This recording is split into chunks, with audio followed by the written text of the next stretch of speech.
Now, I want to tell you something right away, because most of what you have been told about the Large Hadron Collider is wrong. Not maliciously wrong, not dishonestly wrong. Just comfortably, lazily, textbook wrong. The story people tell you goes something like this. Scientists built this enormous ring under the French and Swiss countryside, pumped all the air out, and then used it like an impossibly powerful magnifying glass to peer at the tiny little Lego bricks that make up everything around us. Protons go in, protons smash, and out pop the building blocks, like shaking a watch to hear the gears rattle around inside. That is a lovely image. It is also almost completely beside the point. The Large Hadron Collider is not a magnifying glass. It is not a camera. It is not a sophisticated version of a child cracking open a toy to count the springs. What it actually is, and what it actually does, is something far more violent, far more philosophically brutal, and far more interesting than that comfortable little story. To understand what is really happening inside that tunnel, you have to forget the textbook and start thinking about the physical reality of empty space. Because the most important thing to understand about this machine is that it is not studying matter. It is studying the fabric that matter is woven from, and it does that by hitting that fabric so hard that the fabric itself bleeds. Let me give you an analogy, because analogies are the only honest tool a physicist has when the mathematics gets this far from ordinary experience. Imagine two perfectly engineered mechanical watches. Beautiful, intricate, precision instruments, each gear and spring machined to the most demanding tolerances imaginable. Now you strap each of those watches to the nose of a high-speed freight train. Two trains, two watches, both sitting at opposite ends of a long, dark tunnel. You run those trains at each other at something approaching 1 billion miles an hour. Head on. No brakes. The collision happens in the center of the tunnel, and it is absolute, blinding, catastrophic violence. Now here is the question. What are you trying to find out? You are not doing this to count the gears. You are not recording which springs went left and which springs went right. You are not trying to reverse engineer the watchmaker from the scattered fragments. What you are trying to do is something far stranger. You are creating a collision so energetically savage that the sheer concentrated violence of it forces a completely new piece of machinery to materialize from the pure kinetic energy of the crash. Not a gear from one of the original watches, not a spring, something brand new.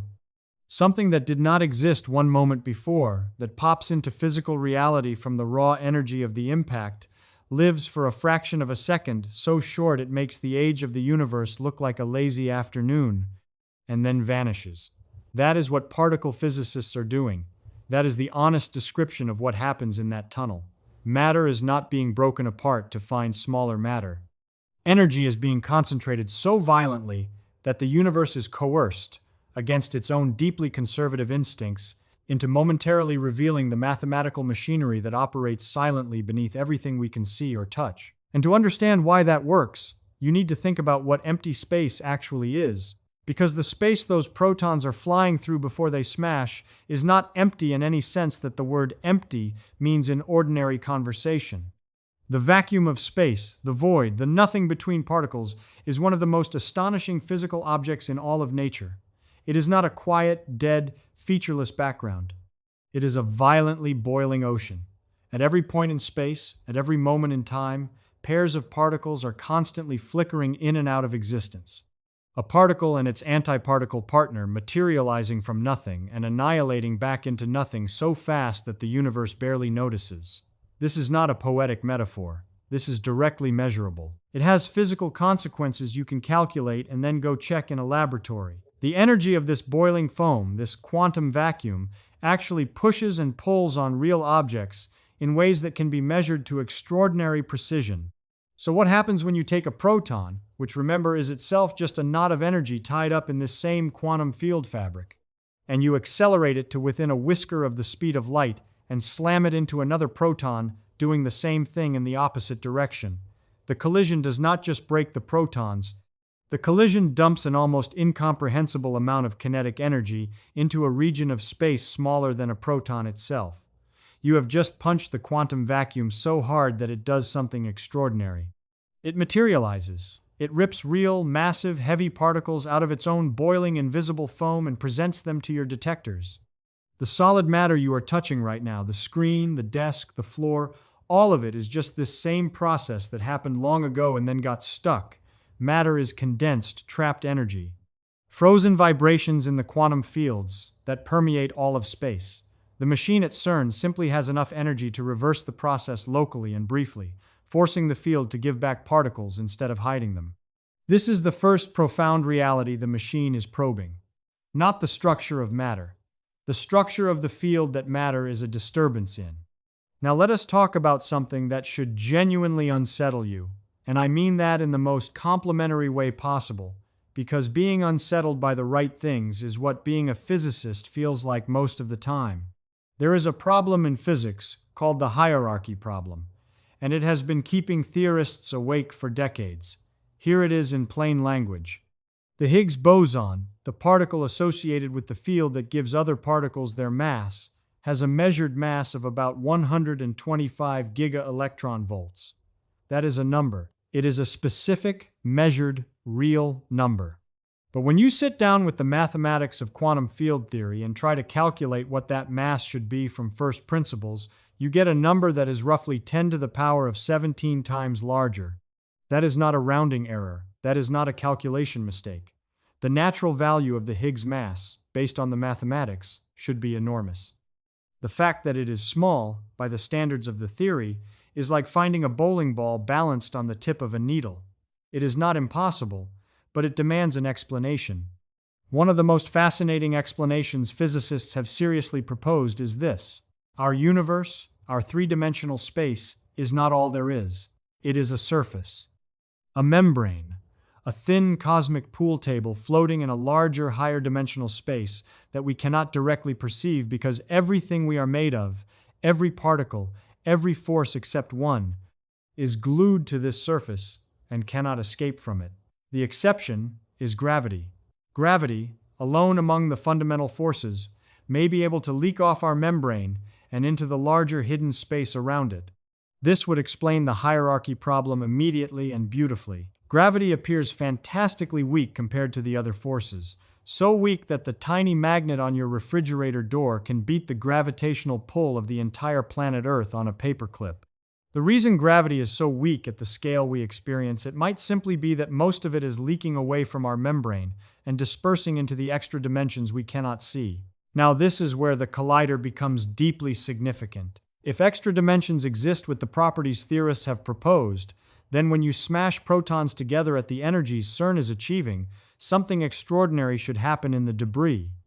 When particles collide and scatter, the total energy going in must equal the total energy coming out. This is not a suggestion. This is conservation of energy, one of the most unbreakable laws in physics. If you add up all the energies of every particle spraying out from a collision and you get less than what went in, the deficit is not a measurement error. It is a signal. It is the mathematical ghost of something that escaped. A graviton, the hypothetical carrier of the gravitational force, or some exotic collision byproduct, slipping off the edge of our three-dimensional membrane and falling into the hidden space beyond it. You would not detect it directly. You would detect the hole it left behind. A precisely quantifiable, mathematically coherent absence of energy, screaming at you from the data that something left our universe and did not come back. The detectors at CERN are in a very real sense instruments designed to measure missing reality. They are hunting for evidence that our universe has an edge, a surface, a boundary beyond which lies something we cannot directly access but can infer from the mathematics of what failed to show up. And now I want to tell you about the thing that, when I sit and think about it seriously, is the most chilling and extraordinary physical possibility that the collider is probing. It involves the Higgs field and the stability of everything. The Higgs field permeates all of space. Every point in the universe is sitting in this field, and the field is currently in what physicists call a vacuum state, a ground state. The lowest energy configuration it can be in, or at least the lowest energy configuration we think it can be in. Because here is the extraordinary and genuinely terrifying possibility. What if the current state of the Higgs field is not the true lowest energy state? What if it is a local minimum?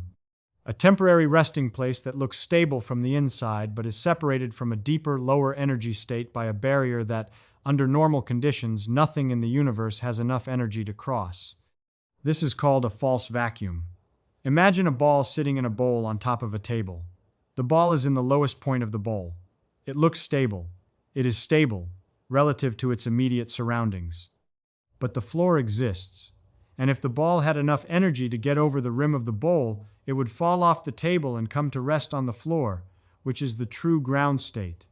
Everything in the bowl changes when the ball goes over the rim. The geometry, the physics, the rules. Now apply this to the entire universe. The current laws of physics, the masses of particles, the strengths of forces, the very mathematical structure that allows stars and atoms and human beings to exist, all of this depends on the Higgs field sitting in its current vacuum state. If that state is false, if there is a deeper ground state the field can fall into, then somewhere in the universe a quantum fluctuation could, in principle, kick the field over the rim of the bowl. A bubble of true vacuum would form and expand outward at the speed of light, converting everything it touches into a region where the laws of physics are fundamentally, irreversibly different. You would not see it coming. Nothing in our current universe would survive the transition. The new physics would simply arrive, and the physics we know would be gone. Now, is this happening? Almost certainly not on any timescale that matters to a human being, or a civilization, or even the current age of the universe. The calculations suggest the current vacuum is either absolutely stable or has a lifetime so long that the numbers become meaningless. But the point is not the danger. The point is what the measurement means. By measuring the mass of the Higgs boson precisely, by probing the shape of the Higgs potential at high energies, physicists at CERN are not just measuring a number. They are reading the thermodynamic stability report of the entire universe. They are calculating, from first principles, whether the physical laws we live under are written in ink or pencil. The current data, the measured mass of the Higgs boson combined with the measured mass of the top quark, places our universe right at the boundary between absolute stability and metastability, right at the edge. Not clearly safe, not clearly fragile, precisely, uncomfortably, fascinatingly at the knife edge. And that is what I mean when I say CERN may have opened the door to a new reality. Not opened it in the sense of push through it and come back to report. Opened it in the sense that the mathematics is now clear enough that we can see the door. We can read its dimensions. We can calculate its distance from where we are standing. There is something I find genuinely beautiful in all of this, and I want to make sure I say it clearly before we are done. The beauty is not in the danger. The beauty is in the audacity of the question. Human beings, sitting on a small planet around an ordinary star in one unremarkable galaxy among hundreds of billions, built a machine specifically designed to ask the universe whether it is truly stable. They are not satisfied with the universe working. They want to know why it works, and whether it will keep working, and what the precise mathematical conditions are under which it would stop working. That is an extraordinary thing to want to know. That is a level of intellectual ambition that I find more moving than almost anything else our species has done. The vacuum is boiling beneath our feet. Extra dimensions may be silently swallowing gravitational energy just beyond the edge of everything we can perceive. The Higgs field may be balanced on a knife edge between permanent stability and a phase transition that rewrites the laws of physics everywhere in the observable universe simultaneously. These are not science fiction scenarios. These are the honest, quantitative, mathematically serious possibilities that the data from CERN is being used to investigate right now. The machine is not a magnifying glass. It is a philosophical instrument of the highest order. It is humanity demanding that the universe account for itself, and the universe, under sufficient pressure, always answers.